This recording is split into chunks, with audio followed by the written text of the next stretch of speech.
Hi, I'm Ricky Fort and welcome to the Real Estate 101 podcast. Join me as I lift the lid on the real estate industry and share some great stories from behind the scenes.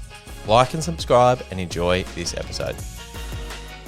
Welcome, ladies and gentlemen, back to another episode of Real Estate 101 with your man, Ricky Fort. That's me from Geelong Real Estate Co. Today, I've got a very special guest, Michael. I'm not going to say your last name. You say it. You want me to say it correctly? Say it. Blyszacak. Yep. So I was saying Blyszacak for years, so apologies. All good. Everyone says Blyszacak. I love that. So we're just quickly chatting before we got started, obviously, about the last name. And so Ukrainian boy. Yeah, exactly. Yeah. Just saying you've still got some family over there? Just like distant family. Yeah. Most people migrated out early, right about the same time when my grandparents came to Australia. Yeah. Which is after World War II. But I still had some distant relatives there that so far all good. Yeah. No dramas. They're in the western side of the country, so. Okay. Yep. Yeah. Scary stuff. Just a little bit, yeah. Mate, so I wanted to get you on the podcast, put the word out. Obviously, the idea of the show is talking about people that have done well. Some have done not so well. You're obviously potentially, hopefully, in the first category. I hope so. I just wanted to. There's been some of it. It's funny. Some of the better stories have actually come from people that haven't done so well, and then like kind of how they've rebounded and that. But you'll hear that. We were speaking just quickly before around. I wanted to try and get a whole stack of episodes dropped before we put it out there. But I think there'll be a lot of good stories that you'll enjoy. So, mate, we'll just quickly get started. I'll ask everyone basically the same question. So, like, tell people a little bit about you and your background. So, you're a Geelong boy, where you grew up, and then it's a good segue into a lot of people that I've spoken to so far.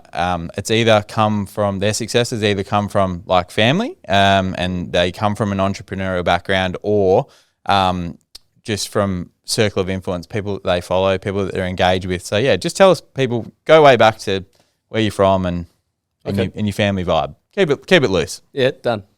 I'm local Geelong, born and bred. As I said, got migrant grandparents on both sides. So grew up in Hamlin Heights.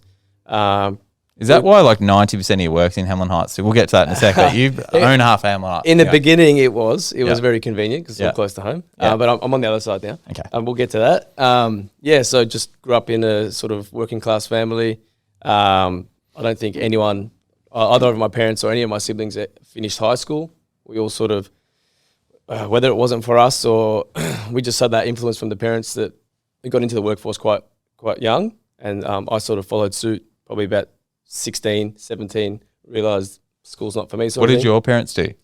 My dad's was in the building industry. He wasn't a licensed builder or anything like that. He was just sort of from that generation of, if you knew how to do it, you could do it sort of thing. There's no certification or registrations or anything. So he made his living just doing that, and sort of as kids we all sort of learned from him. And your mum? She was housewife or house mum. Yep. Don't know if you can say that anymore, but she was at home for most of the time with my grandmother as well. We lived with our grandma. Yeah. We call her Baba in Ukrainian. So our Baba and our mum sort of stayed home, looked after us. Dad was breadwinner. How many brothers and sisters? I had 2 older brothers and 1 younger sister, so four siblings. Are you the favourite? No, I reckon the sister is, because second favourite. Yeah, definitely. What's the sister do? She lives in WA now, and she does all kinds of stuff. She's very sort of out there in terms of it's like a modern day hippie. I don't know how I describe it, but she likes to do a bit of everything. Love it. Yeah. Love it. She's not a 9-to-5 working class kind of gal. Yeah. Okay. Cool. I guess tell us a bit more about your dad. Obviously, was he an entrepreneur? Obviously, did they believe in investing or? No, not at all. Actually, it's when I say not at all, I think he had the mentality that it was a good thing to do. He just, unfortunately, circumstances wasn't in a position. Yeah, he was never in a position to actually do something like that. And I think from a young age, I sort of heard that along the path, sort of whether it was from him and others in the circle. Not so much family, but outside the family of property investing and getting into building and developing is the way to go in terms of getting yourself forward financially. And so, I would say from pretty young age, like definitely before I bought my first house, maybe I was like 16, 17, I was thinking, all right, I've got to save as much as I can to get my foot in the door. And that was, I'm 33, what are we in 2023? So yeah, it was quite a while ago. And I remember that the property market at the time was interesting. It was the first time I'd ever sort of considered, okay, how do I actually get myself to this point? And yeah, I ended up saving a little bit of money and getting myself in at an early age. So the the first property you bought, was it owner occupier? It's kind of a funny story, actually. Yeah, crack on. That's what it's about. It's sort of not. It wasn't. Well, it wasn't. The intention was an investment property. Yep. And I was only 18 at the time, and I definitely didn't have enough money for a deposit. So I'd sort of talked with my brother and my dad at the time, and so the three of us sort of got together and thought, okay, this is going to be a great way for all of us to sort of get into investing. Yep. So we were all living at home at the time in Dad's home, and so we ended up buying our first property on Vines Road in Hamlin Heights, which you mentioned earlier. Vines Road, you're a weapon on Vines Road. Well, because we lived literally just off Vines Road, so we knew the area quite well. We're all local, sort of thing. Shout out to Miguel from Canteen, by the way. Exactly right. Best coffee in Geelong. Yes, Canteen. Yep. So Vines Road was the first property I bought as an investment. It wasn't my first owner occupier though. So a couple of years after that, probably when I think it was about 21. The state government at the time and the federal government was offering like pretty significant first home owner grants. And because I had purchased a property but didn't own or occupy it, I was still entitled to the first home owners grant, which is great because it was like 27.5 grand back then, which I probably didn't have even half of that for a deposit. So that got me in the door. Yep. That from that sort of perspective. Yeah. So go back to the first one that you bought with your brother and your dad. So what was the idea of the property? Did you look for something that could be subdivided, or was it just purchase price to get in?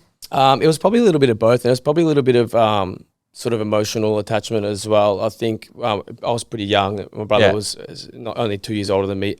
So I think it was sort of really spearheaded by my dad's sort of ambition to get in and then sort of help us and support us get into the market ourselves. What's the age gap between you and your brother? It's just over 2 years. Yeah. So we're pretty close in age.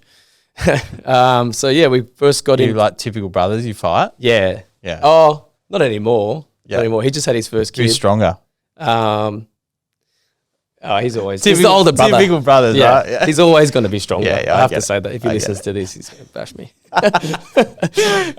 So yeah, the three of you go in, you identify this property, there's an emotional attachment, your dad's supporting you guys want to have a crack at it. What eventuated with that property? Did that ever become developed, or was it retained, or was it sold? Yeah, it was. So a few years go by, and for whatever reason, we sort of decided to go separate ways, and so we sort of parted in terms of being owners of that property, and I took over it solely myself. Yep. And I used that as my first development project. That site.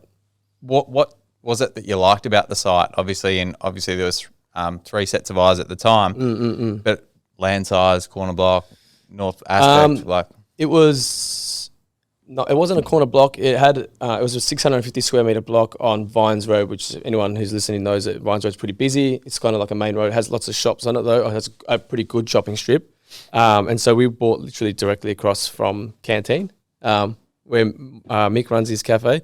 In terms of why we bought that one, I would say it was probably at the time just something to get in the door. Yep. And I think we actually got very lucky later on when the zoning changed. Yep. It went from, I can't remember what the residential zone was at the time, but it went to a high density zone. Yep. Which means you can develop a lot more in terms of space. Just to keep it simple, you could fit 2 on it, now you could fit 3 on it. Exactly, more or less. Yep. Yep. And so, that was the first project. Yep. So how do you go about, obviously, being a young guy and wanting to finance a project like that? Obviously, I think a lot of people think building wealth and that's all just about like taking risks. But obviously, from a bank perspective, you still need to be able to service debt. So how do you go about? Obviously, back then building was a lot more affordable, so you needed less, potentially less equity. But it's still, you're just a young guy, potentially not making hundreds of thousands of dollars at that point. No, definitely not.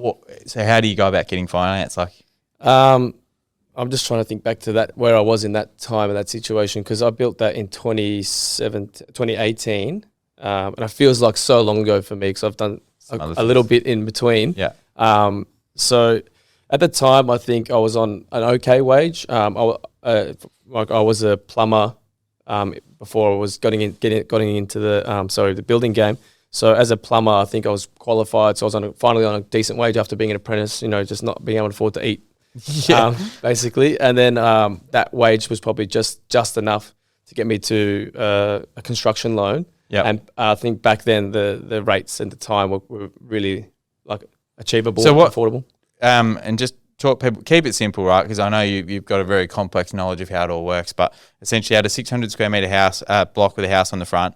That first house got demolished, and then you put 3 on, or did you build on the back, or what did you do? No, so I think the original intention was to try and retain the front house and then just develop the back, because obviously it's more affordable. Yep.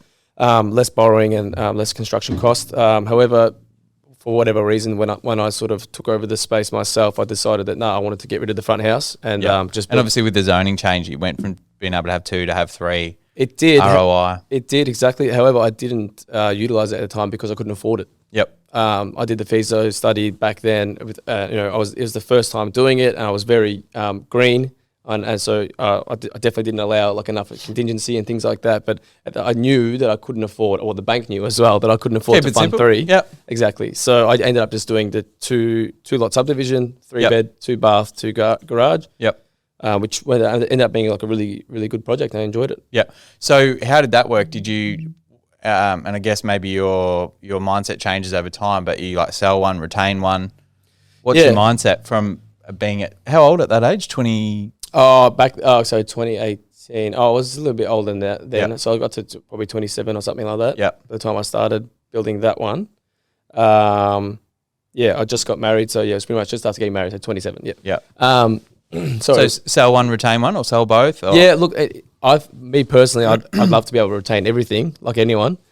Never sell anything, which leaves you out of a job. No, I'm. It's funny. I'm the opposite. I openly say people should never sell anything. Yeah. Ever. Yeah, definitely.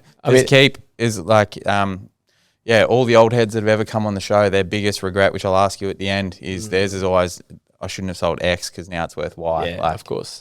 Yeah, I totally get that. I mean, I sort of had that sort of mentality as soon as I started, that as much as I possibly can afford to, I'm going to hold on to everything I can. Yeah. But I guess also like the difference between you and the older guys is you are still young and you're in the growth phase. And if you can sell 1 to build 3 more.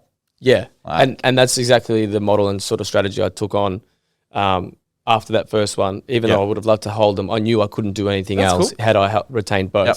So I ended up selling one of them. Yep. Kept the other one. Bought another one in Vines Road. Exactly right. Yeah, I bought just down the road. Yeah. But again, like I had a lot of help along the way. So like the next property I bought was from a family member. Yeah. So you weren't paying retail for the. I mean, I still paid market value because that was what was fair, and I didn't want that anyone to feel that we're giving this away. Yep. But at the time, market value was affordable, especially to be able to then take it and develop it. Yeah. So what did you do with the next project? The next project was 3 lot subdivision. Same deal. Got rid of the front house. Exact same size block. It's on the same road. So essentially, to jump in, you took some of the lessons from the first one, and again, the finance lesson, you couldn't afford to do 3 on the first one, but you could potentially afford to do 3 on the second one. Yeah. I mean, I think what helped as well, the time I'd gone for that construction loan, I was married, so it was dual income. Yep. So that's obviously beefs up your borrowing capacity. What's your wife's name? Dorna. And does she support you being a maniac? Yeah, she does. She loves it. No, I think she's actually got her head screwed on and her feet are way on the ground, and where I'm way up in the clouds. That's another common theme, is like a really good partner, and being a good duo where one person's a maniac and just doesn't slow down and has shiny thing syndrome, and then you've got that partner. 100%. If I didn't have her, I probably would have nothing. Yeah. No money. I'd just be off trying to do 10 million different things at once, and I'd probably be bankrupt. That's a good one. So you started with 3 on the next one. Again, what was the plan? Buy, sell, retain? Similar scenario. Like I would have loved to have held on to them. I had a local sort of come up to me during the construction phase and say, oh, I don't need these for sale, which always happens when you're building, which we can talk about later. But this a gentleman came up and said, oh, I've been watching these get built. He wasn't throwing rocks at you for ruining Hamlin Heights and Vines Road. He put a billion townhouses on the No, he was a really nice gentleman, and he was after a first home for his daughter, and she found it difficult to get into the market. Yep. And she had seen them. He had told her how much he had liked the process of watching it get built. And then he even liked it even more that I told him that I was the owner and the builder, and I was the plumber as well, doing everything there. So it was going to be a quality job. Yeah. So I ended up selling one to him. To him, which was for his daughter. Yep. So I sold one and retained the other two. Yep. And then I don't want to get repetitive and boring, but then what? What happens next? As in from that project, I moved on to the next one. Yep. Yeah. What's the next one? The next one after that was so I ended up selling that one, which I didn't want to do it. All three of them? No, just the one. Just the one one, that I sold to that gentleman for his daughter. I ended up selling that. He actually sort of really enticed me to sell it in the end. He offered me way over market value at the time.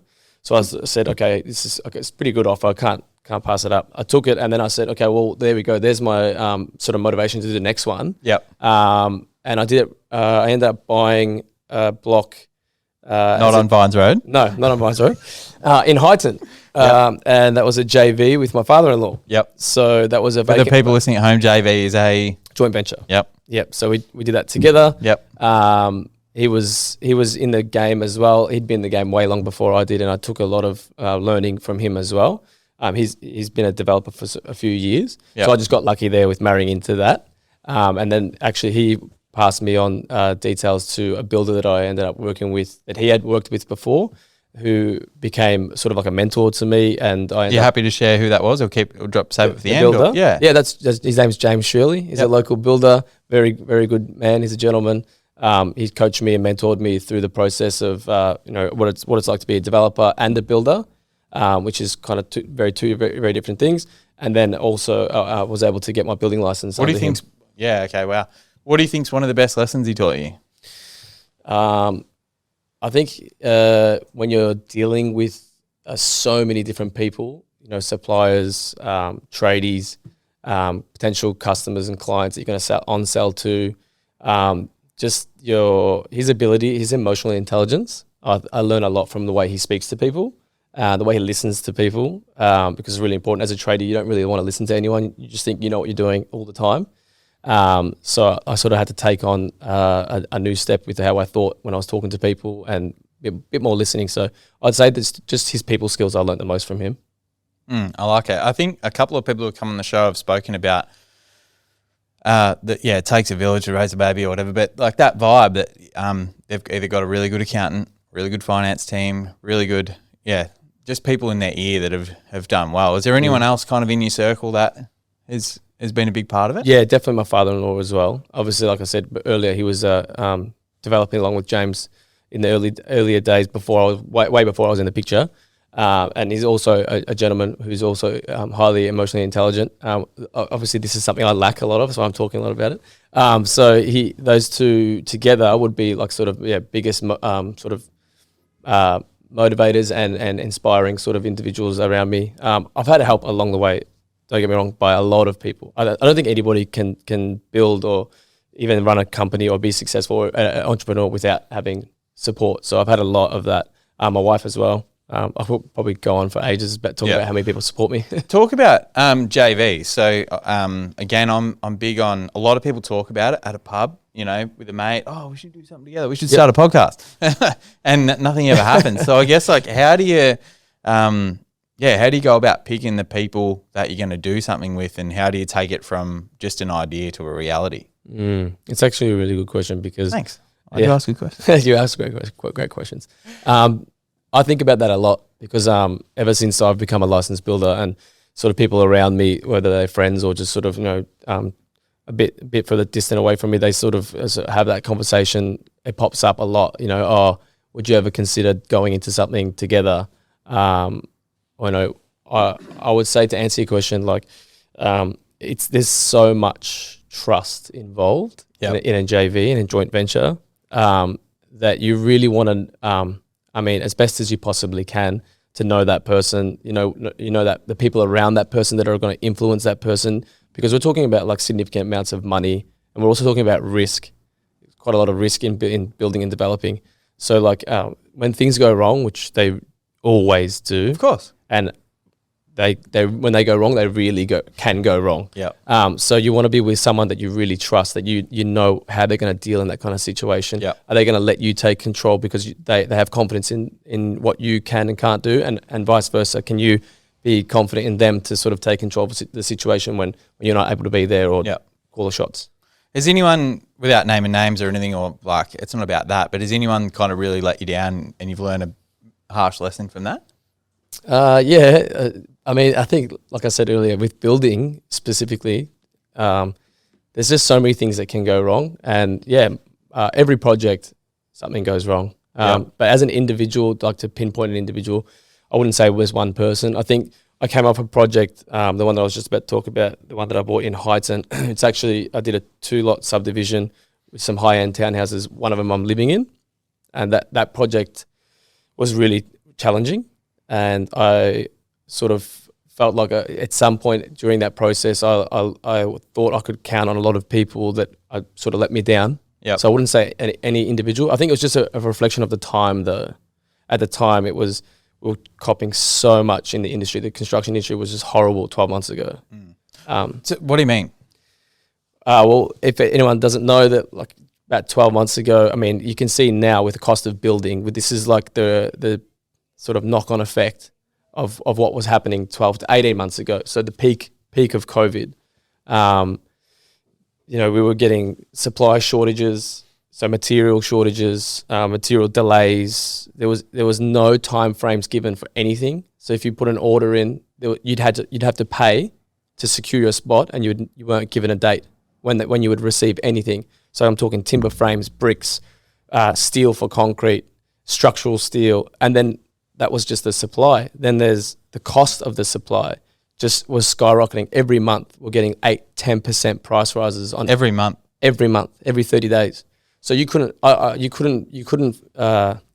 quoted for that. You couldn't have allowed, no amount of contingency could have allowed for that. If you were in the middle of a project, or if you were just about to start, or you had to commit to starting, you had to wear it. And that is exactly where I was. I was probably 1 month in to a large project, which was one of the biggest projects I'd done. And I had to face those sort of challenges. Then you had tradies that just, like I said earlier, they were loyal. You'd worked on 4 or 5 projects with them beforehand, and then this job comes around. No, it's I've got something else. Someone's going to pay me more. Yeah, so you're not a priority for me anymore. I can't come. No, I can't give you a hand. Do you hold grudges? No, I think I understand. Because now, obviously, but now the market's changed where builders all of a sudden get to choose who they want to do the projects and things like that. Times will change, and the old elephant memory sort of thing. It's about looking after people that looked after you, and you're a respectful guy, and you're pretty humble about the people that have helped you and what they've done for you. So I wonder if you got that spite in you to be like, you know what? I remember that time you screwed me. Look, I remember it at the peak of it. I remember how I felt. I was under a lot of pressure, a lot of stress, the most amount of stress I'd ever been in. But I'm very grateful for that experience, because I'm building a project now, 12 months later, and it's just a breeze. And so I'm thinking back, and I remember even James, the mentor I mentioned earlier, saying to me during that process, he could see the pressure, and like the budget was completely shot. Just like tripled the budget for the whole project. The kind of stuff that like sends you like you're mad. And I remember him saying and to also me, broke. A lot of people didn't make it through that. Yeah, exactly. Yeah. So scary time. And I remember James saying to me, look, Michael, this project, it's not easy. It's definitely not the easiest one you'll ever build. And that it's compacted by what's happening right now. Zoom out. Yep. Just remember that when this project's over, this will be the most difficult time you'll ever build, because he's been in the game for 30 plus years. And he said to me, I've never ever seen it this bad, even in early 90s, late 80s, when everything was falling around with housing construction in Geelong, and we were in some kind of recession, I think it was at the time. Pyramid and all that kind of stuff. And he was saying, look, that was like 1 month of badness, or 2 months of just like, oh, it's horrible, we can't get timber. This is like 12 months. Yeah, so he was. I remember him saying to me that you'll remember this project as the best project you ever did. Yeah. Talk to me about, obviously in real estate, it's similar. There was a lot of people for the last couple of years, mum and dad investors kind of just, that became a new thing. I don't know whether there was a seminar at the Novotel or whatever, but everyone thought that they could buy a battle axe and subdivide it. Every single property I had, had people from Geelong, people from Western Suburbs, people from Melbourne, people from Sydney. Just everyone wanted to buy 1,000 square meters or a corner block, and everyone said that they were going to do it. And, you know, some did. I guess from a developer perspective, from a builder perspective, are you seeing like that appetite now? I can tell you's gone. Like right. People aren't lining up for that sort of stock at the moment just because of the cost of doing that sort of thing. But how was it at the time, I guess, competing with those mum and dads, and what did you think of what did you make of that at the time? Did you think that's sustainable? Did you think that's normal? What year was this roughly? I'm just trying to remember where I was at the time. What was I thinking of buying or not buying? Probably it would have been a good 4-year run. So I would have said potentially like, what are we now, 2023? So yeah, 2019. Yeah. 2020, 2021. Okay. I think to answer your question in some way, is that a lot of people, especially like mum and dad investors, I think there are sort of external influences that we all sort of face that might paint the picture of it being like a really easy thing to do, or not necessarily easy, but achievable. And you know, they paint this picture that, you're going to make this obscene amount of money, and there's so much profit in building. Have a look at all these, you know, wealthy developers. So why can't I do it, or why can't we do it? P.S. Do you fit the definition of a wealthy developer? Just looking at you now. No way. Not even close. I wrote a post on LinkedIn years Absolutely ago, not. and it was about the builders. They were getting out of the Ford Raptors, the Rangers. They got the North Face on. They got all the gear. I mean, I'm wearing a North Face jacket. I'm driving, my Hilux parked at the front. But no, absolutely not. I mean, this jacket was a couple $100, and my Hilux is financed through the company. So like, just because I drive that car doesn't mean I'm doing well for myself. I mean, it takes so much to be able to just build one house, let alone build 2 or 3 townhouses, you know, on a corner block, and develop it into something that was just this old, you know, rundown garbage that someone was, you know, not wanting to live in anymore. It's so complex, the process, the development process just takes so long. Like, in my opinion, I'm only young, and I'm only in this game for a short period of time. Although I've had quite good influences around me and experiences shared with me, I'm still very young, and there's so much more to learn. And I know that there's a lot more builders and developers in Geelong and around. They've done way more than me. Of course. And are probably doing really, really well in comparison to me. But my experience is that it is very complicated and time consuming. And you learn it after the first one, but there's just so many variables. Hurdles just keep popping up, and you can't keep up with local councils changing requirements, or state government changing requirements and zonings and all that kind of stuff. So, and the cost just keeps going up. So like, you can't use your budget today, in my opinion. You can't use a budget today and expect it to work for you in 12 months' time. What are you doing? Are you using fixed price contracts or cost plus, or what's the best way to help a customer or people listening to the show who want to even remotely considering developing? Don't do it. Yeah. But if they're thinking about it, don't do it. What? Look, I'm lucky enough to be someone who's just developed for themselves. I just do spec homes, so I've never written a contract for anyone but myself. And I hope to be able to be in a position to just keep doing that, because I know the added complexity of having to, do a contract and submit or produce, the product at the end that someone's hopes and dreams and all their money has been poured into. I can understand how much emotionally attached they're going to be to that. Yeah, the pressure for me to deliver. I hope I don't have to do that. Whereas, because I can build a townhouse, although I'm going to build it really well because I have a high. I've seen your qualities. I try to have a high standard of quality. Yeah. But at the same time, like if things go wrong, when they go wrong, like we can't get the bricks that you originally wanted. Okay, fine. I can make that call today, and we'll just pick a different shade of grey. Yeah, it's okay. Whereas if that was a client, they'd be going variations, and I'd have to go back and have to explain it. Then the cost price is different and all that kind of stuff. So I'm lucky to have been able to avoid that so far. And I'm conscious we're running out of time, but tell us, obviously, it sounds like you don't have a lot of regrets, which is nice, but if you could think back and maybe talk to you're not an old guy, but go back and talk to the 16-year-old you dropping out of school and or have a wandering mind, what are the lessons that you'd tell yourself or your younger brother? Or Okay. it's a deep one. Yeah, it is. I like to go deep. It is good. Get started sooner. Believe in yourself. Probably Find a good wife. I was lucky enough to do that. Probably I would say have a little bit more of a care in the educational process. So like I left school early and I pay for that. In my opinion, I pay for that quite a bit. Just in like just basic skills and abilities to do. You know, I'm not very good at using Excel. Yep. You know, and that's because I just never did IT at school, for example. Yep. So I had to just watch YouTube to try and figure it out, make a spreadsheet, just things like that. I think that along the way, I'm not saying you have to go to uni and do a full degree. I'm just saying that me personally, if I could go back and tell myself, I would have said probably stick out to the end of year 12. That's interesting that there's no rush. That's Yeah. a different message. No one said that before, that there's no rush, focus on your education. Yeah, for sure. For sure. I'm probably the same, actually. It's probably just triggered something for me. I remember, obviously, owning my own business now. When I went to Ballarat High School and I sat down in my accounting exam in year 12. I looked at it and I was like, just got up and walked out. Really? As my biggest regret, because now I'm paying like through the arse for an someone. Me too. For someone just to help me run like basic stuff, you know. Like I'm learning along the way, as you are. But yeah, it's a really good one, mate. I guess what's next for you? I hope to be able to just continue developing as I go Podcasting? on. Oh yeah, look, Full-time podcasting? if you invite me back on, Sure. I'm sure I'd love to come back. You're always a pleasure to chat to, and I really appreciate the talks we have.